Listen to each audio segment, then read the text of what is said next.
하나님의 말씀을 받습니다. 이 시간 우리에게 주시는 하나님의 말씀은 신약성경 마가복음 11장 20절부터 25절까지 말씀입니다. 마가복음 11장 20절부터 25절까지의 말씀을 우리 한 절씩 교독합니다. 마가복음 11장 20절부터 25절까지의 말씀입니다. 우리 한 절씩 교독합니다. 제가 먼저 읽습니다. 그들이 아침에 지나갈 때에 무화과 나무가 뿌리째 마른 것을 보고 베드로가 생각이 나서 여짜오되 라비여 보소서 저 자식 무화과 나무가 말라나이다. 예수께서 그들에게 대답하여 이르시되 하나님을 믿으라. 내가 진실로 너희에게 이르노니 누구든지 이 산더러 들려 바다에 던져지라 하며 그 말하는 것이 이루어질 줄 믿고 마음에 의심하지 아니하면 그대로 되리라. 그러므로 내가 너희에게 말하노니 무엇이든지 기도하고 구하는 것은 받은 줄로 믿으라. 그리하면 너희에게 그대로 되리라. 서서 기도할 때 아무에게나 협의하거든 용서하라. 그리하여 하늘에 계신 너희 아버지께서도 너희 허물을 사하여 주시리라 하시라. 아멘. 이 시간 성가대에 하나님께 영광의 찬양 올려드립니다.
아멘. 감사합니다. 우리 옆 사람을 이렇게 축복할까요? 믿음을 가집시다라고 축복합시다.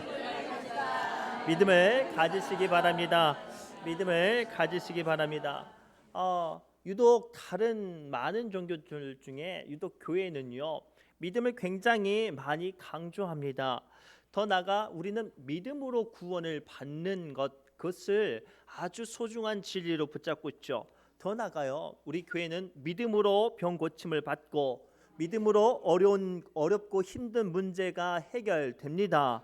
심지어는요, 믿음만 가지고 있으면 그 믿음을 통해서 하나님은 신기하고 놀라운 일들을 우리 삶 가운데 이루어지게 하신 줄 믿습니다. 오늘 본문의 배경도 그와 같아요. 예수님께서 예루살렘에 입성하시고 나서 성전을 정하기 전에 무화과 나무 앞에 먹을 것을 찾으려고 했는데 먹을 것이 없으니 예수님께서 무화과 나무를 책망하시죠. 그리고 그 다음 날 그곳에 지나갔더니 예수님이 책망한 그 나무가 뿌리째 마른 걸 보고 제자들이 매우 신기해합니다. 아니, 예수님이 어떠한 능력이 있는지는 이미 알고 있었지만 어떠한 방법과 권세로 이런 무화과 나무를 뿌리째 마르게 하는지 신기해하고 있을 때 예수께서 그 제자들에게 어떤 무화과 나무를 마르게 하는 영적인 권세나 방법이나 어떤 기도의 어떤 훈련을 말씀하신 거 아니라 믿음이 있으면 하나님께서 하실 수 있다라고 말씀하시고 강조하시는 부분이 오늘 본문의 말씀입니다.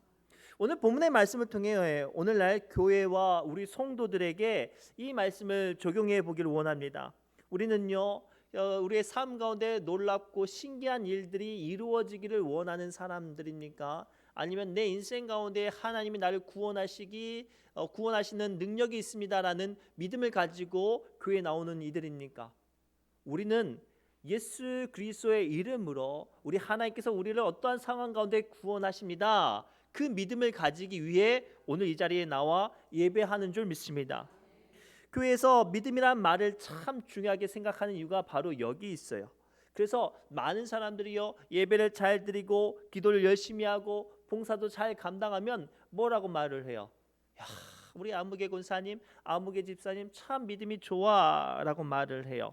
그리고 그 믿음을 따라 하나님의 영광과 은혜가 그 사람 가운데 임하죠. 그렇다면 지나가는 사람이 물어보죠. 그러면 권사님, 장로님, 집사님 믿음이 무엇입니까? 라고 물어보면 뭐라고 대답하시렵니까? 이제 문제가 여기서 있어요. 주님만 사모하고 믿음으로 구원을 받는다고 말하고 그로 말미암아 봉사도 하고 예배도 열심히 하고 그 작은 일들을 잘 감당하는데 믿음이 무엇입니까? 라고 물어보면 아무도 제대로 대답을 잘 못해요. 오늘 말씀을 통해 믿음이란, 성경에서 우리에게 말씀하시는 믿음이란 무엇인가, 그 영적인 비밀과 그로 말미암아 우리에게 허락된 능력이 무엇인지를 한번 살펴보기를 원합니다. 오늘 말씀을 통해서 우리에게 주시는 첫 번째 메시지는 믿음은 구원의 열쇠입니다. 뭐라고요? 구원의 열쇠입니다. 에베소서 2장 8절에서 9절까지 성경은 다음과 같이 우리에게 말씀하세요. 함께 읽겠습니다. 시작. 너희는 그 은혜에 의하여 믿음으로 말미암아 구원을 받았으니. 아멘. 여기까지 읽겠습니다. 오늘 성경은 분명히 우리에게 선언합니다. 우리 교회에서, 우리 기독교에서 구원은요, 얼마나 공양 및 삼백석 같은 많은 공양을 드렸느냐에 따라서 구원이 결판되어지지 않아요. 이슬람 것처럼 목숨 걸고 싸워야 구원받는 그런 종교가 아니에요. 우리 기독교는, 우리 하나님은요, 오직 믿음으로 구원하시는 은혜가 임하는 줄 믿습니다. 그래서 제가 아직도 생각나는 그 교회 학교 때 불렀던 노래가 있어요. 돈으로도 못 가요. 그 찬송 아세요? 돈으로도 못 가요 하나님 나라 힘으로도 못 가요 하나님 나라 믿음으로 가는 나라 하나님 나라. 그렇죠. 마음 같아서야 율동을 하고 싶지만 제가 능산교회 목사님처럼 율동을 잘 못해서. 중요한 건 이거예요. 구원은, 하나님의 나라는요, 믿음으로 가는 거예요. 그래서 예수님께서는 무화과 나무가 말라 죽어서 눈에 보이는 신기한 일 때문에 이런 신기한 일들이 우리에게도 임했으면 좋겠다, 그 능력을 나도 가졌으면 좋겠다라고 떠들어 제끼는 제자들에게 그것이 중요한 게 아니라 믿음이 중요하다라고 가르치는 이 예수님의 음성이 오늘 우리에게 들려지기 바랍니다. 실제로 예수님께서 사복음서를 보면요, 놀라운 능력을 행하셨습니다. 수많은 병자를 고치고 죽은 자를 살리고 문제가 있는 사람들의 문제를 해결해 주셨어요. 그때마다 예수님께서 그들에게 물으셨던 것은 딱 한 가지예요. 네가 믿느냐였어요. 네가 이것을 믿느냐? 이 질문에 한결같이 예수님, 내가 그것을 믿습니다 라고 말할 때 그 믿음의 고백을 통해 예수님은 병자를 고쳐주셨습니다. 앉은 뱅이를 일으켜 세워주시고 나병 환자를 깨끗하게 하시고 앞을 못 보는 사람들에게 보게 하셨습니다. 심지어는 죽어서 소망이 끝난 사람들에게도 부활하시고 살려주시고 생명으로 말미암아 소망이 넘치게 하셨습니다. 고로 오늘 말씀을 통해 오늘 우리가 읽었던 무화과 나무의 그 신기한 기적을 소망하는 믿음이 우리의 믿음이 되어서는 안 돼요. 우리의 믿음의 지표는요, 하나님께서 우리 삶 가운데 믿음, 그 믿음으로 역사하시고 일하시는 그 믿음, 구원의 열쇠가 되는 믿음, 그 믿음이 우리에게 임하기를 주님의 이름으로 선포합니다. 그래서 데살로니가 후서 2장 13절 말씀을 통해서 주님은 다음과 같이 우리에게 말씀하세요. 함께 읽겠습니다. 시작.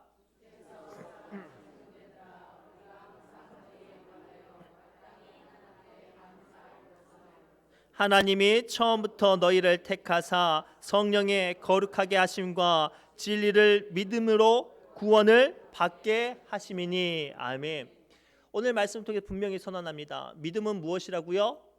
구원의 열쇠입니다. 고로 이 믿음을 굳게 잡으시기 바랍니다. 그렇다면 구원의 열쇠되는 믿음, 이 믿음을 가지는데요, 우리 가만히 보십시오. 내가 믿음이 있는데 어떤 사람은 믿음이 아주 강하고요, 어떤 사람은 믿음이 아주 없어요. 근데 믿음이 있다면 도대체 어떤 믿음, 얼마나 믿음이 우리를 구원하는지 생각해 보신 적이 없나요? 그저 밑도 끝도 없이 믿음만 있으면 하나님께서 구원하신가요?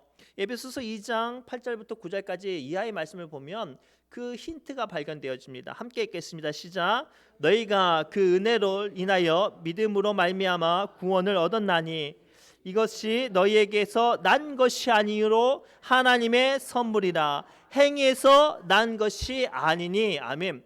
오늘 주님은 우리에게 두 번째로 믿음에 대해서 분명히 언급하시는데요, 믿음은 우리의 행위가 아니라 하나님의 은혜로 주어진 거래요. 상당수의 많은 사람들이 믿음하면 자기의 열정이 믿음이라고 생각을 해요. 믿음이라고 말하면 얼마나 교회에서 많은 봉사를 했는지가 믿음의 척도라고 생각을 해요. 혹은 믿음이라고 말하면 얼마나 성경의 지식을 많이 아느냐, 그게 믿음이라고 생각을 해요. 아닙니다. 믿음은요, 오늘 말씀처럼 하나님께서 은혜로 우리에게 주신 선물이고, 그것은 행함으로 나타나는 게 아니라 하나님께서 우리에게 역사하신 것, 그것이 믿음이라고 말씀하세요. 그리고 그 믿음을 통해서 주님은 놀라운 일들을 이루어 주시죠. 실제로 로마서 12장 3절에 성경은 다음과 같이 믿음에 대해서 좀 더 구체적으로 언급하고 있습니다. 함께 읽겠습니다. 시작. 내게 주신 은혜로 말미암아 너희 각 사람에게 말하노니 마땅히 생각할 그 이상의 생각을 품지 말고 오직 하나님께서 각 사람에게 나눠주신 믿음의 분량대로 지혜롭게 생각하라. 아멘. 이 말씀을 가만히 보면 한 가지 힌트를 발견할 수 있어요. 각 사람의 뭐대로? 분량대로. 근데 그 분량이 어떤 분량이에요? 믿음의 분량입니다. 그러면 이 말씀을 쉽게 해석하면 하나님께서 우리에게 믿음을 주시는데 그 믿음이 어떤 믿음이에요? 그 사람의 분량이라고 우리가 힌트를 발견할 수 있어요. 실제로 이것을 좀 더 구체적으로 언급한 사건이 어디에서 발견되냐면 출애굽기 사건을 통해서 발견할 수 있어요. 하나님께서 모세를 선택하시고 모세에게 애굽에서 10가지 재앙을 하실 일들과 이스라엘 백성들을 어떻게 구원하실지를 모세에게 말씀하셨어요. 모세는 물론 처음에 저항하시지만 하나님을 좀 더 인격적으로 뜨겁게 만나고 나선 모세는 하나님을 전적으로 믿었어요. 전적으로 믿었죠. 반대로 그 모세가 전한 하나님의 말씀과 하나님의 어떤 역사하심을 만난 이스라엘 백성들은 그 하나님을 어떻게 믿었어요? 눈에 보이는 만큼 믿었어요. 자기가 자기에게 떡이 생기고 먹을 것이 생기면 하나님 대단하신 분이야 라고 믿다가 원치 않는 절망과 어려움과 광야길을 만나면 하나님을 원망하고 불평하고 하나님을 떠났어요. 이게 오늘날 우리에게도 나타난 사람들의 모습이죠. 심지어는요, 하나님의 놀라운 일들을 보았음에도 불구하고 죽어도 그 하나님을 믿지 않는 사람, 바로 왕 같은 사람이 있어요. 바로 왕 어때요? 자기 땅에 10가지 재앙으로 하나님의 놀라운 능력을 보았으면서도 불구하고 바로 왕은 마지막 순간까지 그 바로 왕은 하나님을 믿지 않았어요. 그래서 출애굽기 11장 10절에 성경은 이렇게 말을 하고 있어요. 함께 읽겠습니다. 모세와 아론이 이 모든 기적을 바로 앞에서 행하였으나 여호와께서 바로의 마음을 완악하게 하셨으므로 그가 이스라엘 자손을 그 나라에서 보내지 아니하였더라. 아멘. 이거예요.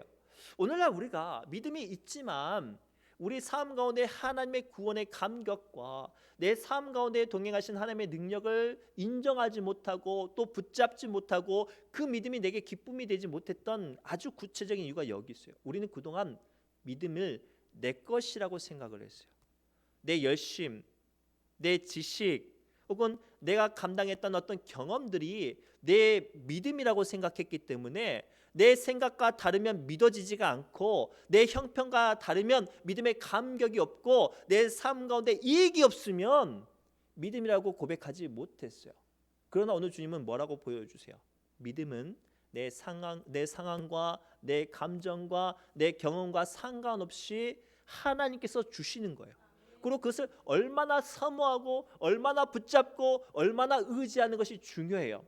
실제로 복음서에 보면 한 귀신 들린 아이를 데리고 온 아버지의 이야기가 잠깐 언급이 되어 있어요. 그 아버지는 처음 자기 아들을 고치기 위해서 예수님을 믿고 나왔죠. 예수님을 만나면 내 아들이 이 귀신 들린 내 아들이 고침을 받으리라는 믿음을 가지고 나왔습니다. 그런데요, 안타깝게 제자들이 먼저 그 사람을 만나요. 하필이면 그 순간 예수님께서 변화산 사건으로 산에 올라가신 사건이라 제자들이 그 아이를 고쳐보려고 다 달라져요. 사실 제자들은 경험이 있었거든요. 귀신 들린 사람을 고친 적도 병자도 고친 적도 있었어요. 그래서 자신 있게 그 아이를 고치려고 했는데 신기하게 희한하게 그 아이만큼은 고칠 수가 없는 거예요. 그 모습을 가만히 지켜본 그 아이의 아버지의 믿음이 어떻게 됐어요? 떨어졌어요. 믿음이 사라졌어요. 근데 엄밀히 말하면 이 아이의 아버지의 믿음은 믿음이에요, 자기의 소망이에요? 자기의 소망인 거예요. 그래서 예수님께서 나타나셨을 때도 그 귀신 들린 아이의 아버지가 뭐라고 말을 해요? 예수님, 당신도 할 수 있으면 한번 해보세요 라고 말을 해요. 오늘날 우리가 착각하는 게 여기에요. 많은 사람들이 이 믿음을 가지고 하나님께서 나를 고쳐주시고 나를 만져주시고 나를 복되게 하시고 나를 천국 가게 하실 거라고 말하지만 실상은 그것이 하나님께서부터 시작된 믿음이 아니라 나의 열정과 나의 지식과 나의 감정과 나의 생각에 머물러 있었어요. 그래서 오늘 우리는 어떤 사람은 바로와 같아 마음이 완악해서 믿음이 들어가지 않는 사람이 있는가 반면에 어떤 사람은 막 출애굽한 이스라엘 백성들처럼 좋을 때는 믿음이 있는 척하고 자기의 삶 가운데 원치 않는 힘든 일들과 자기 뜻대로 풀리지 않는 일들을 보면 믿음이 사라지기도 해요. 오늘 우리에게 필요한 건 모세와 같이 내가 광야길을 걸어가도 원치 않는 힘들고 어려운 일들을 만나도 바로와 같은 강팍한 사람이 만나도 내 삶 가운데 반드시 역사하시는 하나님이 주시는 믿음 위에 서시기를 바랍니다. 그러한 이들에게 주님은 역사하시고 더 나아가 그들의 삶 가운데 일하신 줄 믿습니다. 그로 말미암아 오늘 우리는 뭐를 발견해요? 세 번째 화두를 발견하죠. 즉 많은 사람들은 하나님 앞에 받는 믿음의 분량대로 그 믿음이 달라지고 그 달라지는 믿음 때문에 믿음 가운데 하나님께서는 그 사람들에게 역사하시는 것들이 달라질 수 있다는 거예요. 하나님이 우리의 기도를 듣지 못해서 또는 하나님의 내가 어떤 범죄함이 있어서 하나님께서 내게 책망을 주시고 시험을 주시고 어떤 어려움 가운데 던지시는 게 아니에요. 그 가운데 믿음이 있는 사람들은 그 절망 가운데서도 하나님의 일하심을 볼 수 있고요. 아무리 어떤 잘 되는 형편 가운데 있을지라도 믿음이 없으면 그 길이 넘어지기도 해요. 대표적인 인물이 아브라함이죠. 아브라함이요, 갈대아 우르에서 하나님을 만났습니다. 그래서 하나님께서 아브라함에 뭐라고 말씀하시냐면, 내가 너의 복의 근원이 되게 하시고 더 나아가 그로 말미암아 열방의 아버지가 되게 하시겠다고 말씀하셨어요. 그래서 아브라함은 그것을 믿고 자기의 모든 터전을 떠나 하나님만 의지해서 가나안 땅에 향해 나아갔죠. 그것이 아브라함의 첫 번째 믿음이에요. 히브리서에는 뭐라고 표현하고 있냐면, 아브라함은 갈 바를 알지 못하였으나 믿음으로 전진했다고 해요. 이게 오늘날 우리의 구원의 첫걸음이에요. 세상은 죽음 이후의 세계를 말하는 곳이 없어요. 구체적으로 무엇이 있다라고 말하는 곳이 없다고요. 그저 불교에서는 뭐 삼춘천부터 해가지고 뭐 만달라부터 해가지고 수많은 뭐 많은 지옥들을 말하지만, 구체적으로 죽음 이후에 대해서 어떤 세계가 우리에게 임할지를 구체적으로 말하는 종교가 없단 말이에요. 그러나 오직 기독교는 그것을 말씀하세요. 더 나아가 믿음이 있으면 뭐를 말씀하세요? 부활을 말씀하세요. 그래서 오늘 우리는 믿음으로 이 자리에서 내가 부활의 소망의 한 걸음을 내딛는 거예요. 이게 오늘 성경에서 말하는 믿음입니다. 두 번째는요, 아브라함은 그 가나안 땅을 믿음으로 나갔는데요, 그 길이 형통했어요? 어려웠어요? 보세요. 아브라함의 죽는 그 순간, 100세가 되는 순간까지 하나님께서 약속하셨던 아들이 생기지 않았어요. 그 시간이 무려 25년이에요. 우리는 당장 1년만 기도했는데 하나님께서 들어주시지 않으면 어때요? 하나님을 원망도 하고 하나님께 수많은 생각을 하잖아요. 아, 하나님 안 계신가 보다. 아니, 내 기도의 방법이 틀렸나 보다. 아니, 나와 함께 있는 내 남편이 기도를 안 해서 그런가 보다. 이런 생각을 하잖아요. 그런데 아브라함은 무려 몇 년이요? 25년. 자, 오늘 이 말씀을 통해서 세 번째, 우리에게 주시는 세 번째 챕터의 두 번째 발견할 수 있는 화두가 뭐냐면, 믿음으로 나아가는 사람들은 그 걸음 가운데 소망을 잃지 않는 거예요. 그로 말미암아 하나님께서 역사하시고 하나님께서 동행하시고 하나님께서 일하시는 거예요. 우리 신기한 게, 중국집 가가지고 짜장면 우동 시키면 기다려요, 안 기다려요? 기다려요. 근데 기도하고 나서 기다리세요, 안 기다리세요? 우리는 안 기다려요. 믿음이란, 하나님을 바라보고 한 걸음 한 걸음 내딛는 믿음이란, 하나님께서 역사하실 것도 기다리는 거예요. 그 순간 하나님께서 우리에게 일하시고 우리에게 복을 주십니다. 그리고 그 복이 무엇입니까? 마침내 아브라함은 100세 때 뭐를 얻어요? 이삭을 얻죠. 그리고 그 이삭을 얻음으로 말미암아 뭐를 누려요? 축복의 소망을 누리는 겁니다. 그런데요, 문제는요, 하나님께서 아브라함에게 이삭을 주었으면서 동시에 어떤 걸 주세요? 시련을 주셔요. 100세에 겨우 얻은 아들을 갑자기 뜬금없이 파치라고 하는 거예요. 그런데 놀랍게 25년 동안 하나님과 동행하고 지금 눈에 보이지 않고 잡히지 않았던 것들을 25년 동안 주님을 소망하고 나갔던 아브라함은 놀랍게 그 100세에 얻은 아들을 어떻게 해요? 바치는 모습을 보여요. 자, 믿음이라는 것은요, 나의 생각과 나의 감정과 나의 뜻과 달라도 순종하며 나아갈 수 있는 모습이 있는 것이 믿음인 줄 믿습니다. 그리고 그 믿음이 있는 사람, 그에게 오늘 마가복음 11장 22절부터 23절에 예수께서 뭐라고 말씀하세요? 함께 읽겠습니다. 시작. 예수께서 그들에게 대답하여 이르시되 하나님을 믿으라. 내가 진실로 너희에게 이르노니 누구든지 이 산더러 들리어 바다에 던지라 하며 그 말하는 것이 이루어질 줄 알고 마음에 의심하지 아니하면 그대로 되리라. 이거예요, 이거. 그동안 우리는 믿음의 어떤 믿음이었어요? 바로 같은 믿음이었어요. 막 애굽에서 탈출한 1세대 이스라엘 민족의 믿음처럼 오르락내리락 하는 믿음이었단 말이에요. 그러나 모세는요, 홍해바다 앞에 섰을 때도, 광야 길을 걸어갈 때도, 심지어는 자기와 함께하는 이스라엘 민족들이 자기에게 돌을 던지고 자기에게 온갖 불평과 공격을 했어도 아브라함은 마지막 순간까지 의심하지 않고 하나님만 바라보고 나갔습니다. 그랬더니 어떠한 일이 벌어져요? 하나님께서 순간순간마다 도우시고 불과 구름 기둥으로 함께 하시고 그 어려웠던 그 모든 순간을 다 마치고 마침내 가나안 땅에 들어가게 하시는 역사를 주시지 않았습니까? 오늘 이 안에 숨겨져 있는 비밀이 있어요. 우리가 믿음이 있으면 하나님께서 우리의 모든 기도를 들어주실 뿐만 아니라 무엇까지 주신가요? 25절 말씀 함께 읽겠습니다. 시작. 서서 기도할 때에 아무에게나 혐의가 있거든 용서하라. 그리하여야 하늘에 계신 너희 아버지께서도 너희 허물을 사하여 주시리라 하시니라. 아멘. 사실 이 말씀에는 좀 더 많은 의미가 있는데 일단 기본적인 이야기만 먼저 하겠습니다. 오늘 말씀 통해서 예수님께서 우리에게 궁극적으로 뭐를 약속하시냐면 죄 사함의 권세를 말씀하세요. 제가 우리 교회 부임에서 가장 먼저 아주 중요하게 강조한 교리가 있어요. 뭐죠? 천국은 어떤 사람이 간다고요? 죄가 없는 사람이 가는 거예요. 자, 제가 믿음이 구원의 열쇠라고 말씀드린 이유가 여기 있어요. 믿음은 구원이라고 말하지 않고 구원의 열쇠라고 말씀하시는 이유가 뭐냐면 믿으면 뭐가 사라지는 거예요? 죄 사함이 사라지는 거예요. 그 죄 사함을 누가 주는 거죠? 예수 그리스도의 이름으로 믿는 이들에게 죄 사함을 사라지는 거예요. 그리고 그 믿음이 있는 이들에게는 병 고침의 은사도 임하고요, 귀신에 쫓겨나는 은사도 임하고요, 죄 사함과 더 나아가 우리의 약한 것들이 회복되어지고 해결되어지고 건지시는 역사가 임하는 거예요. 가장 큰 권세가 뭐예요? 죄 사함의 권세가 임하는 거예요. 그로 믿으시기 바랍니다.